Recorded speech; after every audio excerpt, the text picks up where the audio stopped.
Hello friends. So this is today's tutorial. It looks really beautiful now.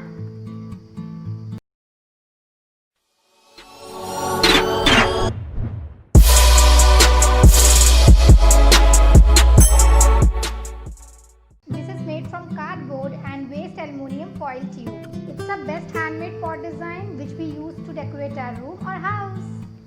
So to understand this idea in a better way, watch the video till end and do not forget to subscribe my channel and hit the bell icon to stay notified. So let's get started.